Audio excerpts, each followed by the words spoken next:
No.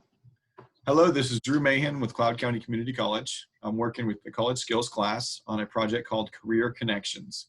This project is designed to help our students understand what path alumni have gone through from Cloud to their current careers. Today we have Angela Preston with us, and thanks for taking time out of your schedule to meet with us. To start, where did you grow up, and what was your education path from high school through college?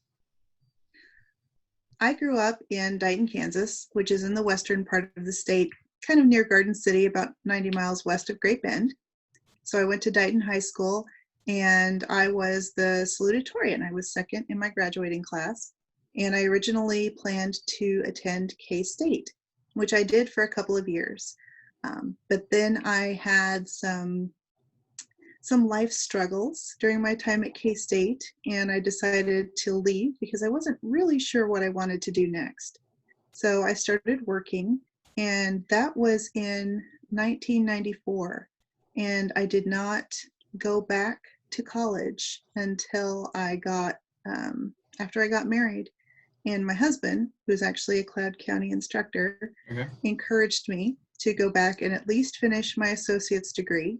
And so Cloud allowed us to do that. So I started back to school, I think in 2004, and I graduated in 2006 with my associates from Cloud, which was a tremendous achievement for me. I was really, really happy with the education I got, and what that degree let me do was I applied for a job within my company, which is Farm Bureau. And one of the requirements was a college degree. So without that associate's degree, I wouldn't have actually been qualified for it. And cool. I did get the promotion. Great. So why did you choose the career, the profession that you're in right now? That was a little bit of an accident. After I left K-State, I worked at Dairy Queen for a while. And I knew that I wanted more. And I didn't really know what I wanted to do next. So I applied to Farm Bureau because sitting down all day sounded better than standing up and working with ice cream. And I thought it was going to be temporary. In fact, my first job there was just part-time, but I liked it. And I found out I had kind of an aptitude for that sort of work. And I've been there now for over 23 years. So I kind of fell into the career that I never expected to love, but I really do. I think insurance is one of those things that people don't really think about. They think of maybe the selling part, the agent side of it, but they don't really think about kind of the home office or back office operations. Yeah. And I think that's a career choice that a lot of people maybe should think more about, because for me it was a great fit. And there's a lot of different career paths that can lead towards success in that area of insurance, whether it's former educators, whether it's business degrees, accounting, communications. A lot of those areas share the same kind of, I guess, tool set. So yeah, definitely. Yeah. So what was your degree with Cloud? What was your associate's in? Well, I was focusing on business administration. I think what I ended up might have been just a general degree, because it turned out that I had enough credits to graduate. But I did continue to take some classes after I officially graduated, just for myself to try and become more well-rounded. Again, I really valued the time that I spent there, and I feel like I got a lot out of it. I mean, I had some great teachers for anthropology and Western civilization and humanities, and things that aren't necessarily applicable to business, but which did help make me a more well-rounded person and gave me a background to help me relate to everyone else that I was working with. Right. The third question was, what did you struggle with while you were a student? And then maybe now as you have a career, what did you struggle with? Well, as a student, it was really hard to keep up with my classes and work full-time. That's always a struggle. Cloud being in Junction City and me being located in Manhattan meant there was a little bit of a drive, but I really did, I appreciated the help my teachers gave me. One of the things that happened was in 2006, the year that I graduated, my father passed away in March. And it was unexpected. He was having surgery, and I had communicated to my Western civilization teacher that I was going to have to miss a class because I wanted to be there in Wichita with my father. And when I came back, he remembered to ask how I was doing, and my father hadn't survived the surgery, and he was Mhm. very understanding. And, my grade was not in danger because he understood and, helped me figure out how to get the classwork made up so that I could still graduate on time. Great. So what about now in your career? What challenges are you facing within the business world? Well, I mean, there's a whole COVID pandemic going on. Yeah. So obviously I am not visiting with you from my office. I'm visiting with you from home. Okay. Most of the people that I work with at Farm Bureau are working from home right now Okay. for that reason. And I'm a manager now. I have about Mhm. 40 people in my department. Wow. And so the struggle is, how do we still keep moving the ball forward when we're all located in different areas? And it's not something that's impossible, but we're not accustomed to it. So we're having to figure that out. How do we keep people engaged? How do we make sure that we're still hitting all of our benchmarks? Are we getting enough work done in a given amount of time? Are we getting an accurate, amount? Um, and it's a struggle for me personally, um, to keep that engagement going, Mhm. and it's a lot easier to walk around in one area and visit with people than it is to make sure that you touch base with people online, Right. throughout the day. But we're doing it. I would say that one thing I was not expecting was for us to get busier during the Right. pandemic. I thought that with people staying home and businesses, not having a great time of it, that things would really slow down for insurance, and that has not been the case. So I guess one of the things we're struggling with is also making sure that we're appropriately staffed Yeah. and getting that training done over a distance. Oh, wow. Um, yeah, but So it sounds like most of the changes within, um, you and the people that you're working with, it's the life around the job has changed a lot to make it different, not necessarily the yeah. work changed.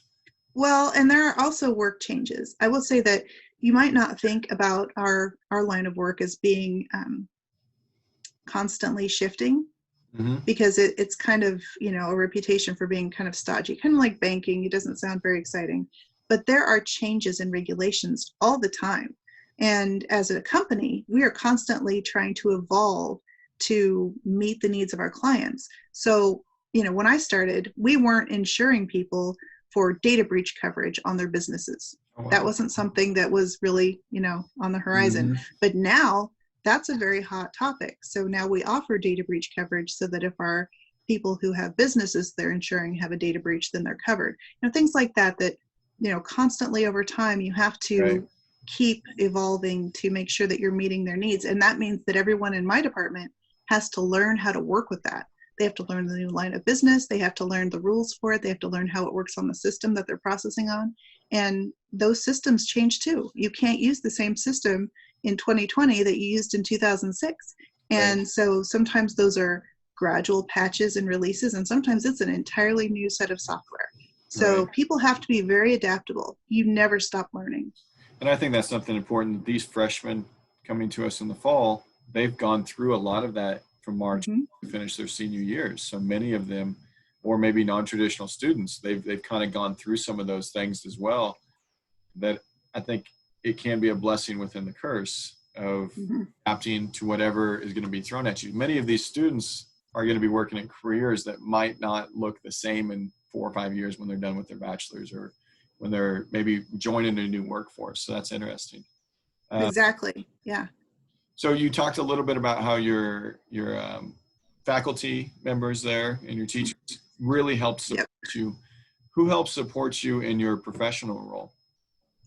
Well, in my professional role, um, up until recently, it was my manager. His name was Dan Brown, and he'd been with Farm Bureau for over 30 years. Wow. He was a fantastic mentor, and he really taught me a lot about leading people. You can be very technically good at the job that you have, Hmm. but eventually, if you're good enough at it, you'll get promoted to a point where you're leading someone else. And that's an entirely different set of skills. And I would encourage anyone to take advantage of any leadership type classes or mentoring opportunities that are available to them, because even if you don't use it on day one, It's Right. going to become relevant if you're, looking to be promoted. There's also a professional mentoring program that my company offers, which is called the Power of Two, and it's fantastic. You get hooked up with someone else in the company, so you can learn about their department and what they do, and grow your professional skills and your network at the same time. So I've done that a couple of times. And the last time I was hooked up with someone, his name was John Cook, and he's fantastic. He's in Iowa, and I learned a lot about his style of leadership, which is a little bit laid back. I think that's really important to have connections where you work as well as outside of where you work. Right. I've also had some mentors that weren't in my business, and they've really given me a great perspective on how to keep things kind of interesting or exciting for the people in my department, Yeah. and also just support them, because helping lift other people up around you is a big part of it. They don't want to be entry level forever. Right. You want to help Right. them develop and grow. So that Yeah. keeps the company strong.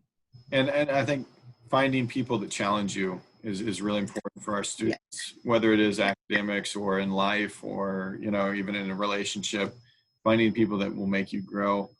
That's the whole goal of this Career Connections, I guess, project for us, is being comfortable asking and being in that kind of unknown world. But no, I think you have to be vulnerable.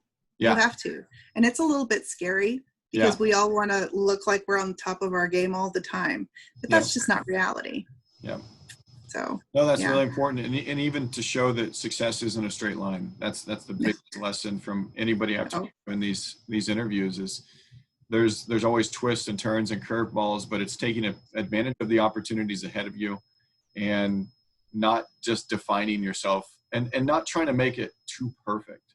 I think some people set themselves up to be disappointed when they want everything to be perfect instead of learning from each scenario. So exactly. It may not turn out the way that you envisioned it, but sometimes good enough actually is good enough. So I think that's an important lesson. I mean, I was a college dropout, and now I finished my 4-year degree, and I'm managing people. So, that's awesome. There's not just one path to success. Right. What is the final question that I have is, what are your future goals for yourself? Well, every now and then I think about whether I want to go for my MBA. I will admit, I just finished my 4-year degree in 2018. I'm still kind of enjoying not being in school, but I think for future goals, what I really want to do is get better at developing people. My focus right now is focusing on how those people can grow into the next role. So, like, who's going to be my replacement? If I were to get promoted to another role, who would be the best person to lead the department once I was gone? You have to think that way, because you have to think about what's good for your organization as well as what's good for you. No one is ever going to care as much about your career as you do. I mean, it's important to look after yourself, but it's also important when you're part of an organization to really think about everything as a whole. So that's what I'm trying to do right now. That's great. Well, thanks again for your time, and we really appreciate you being part of this project. Thanks.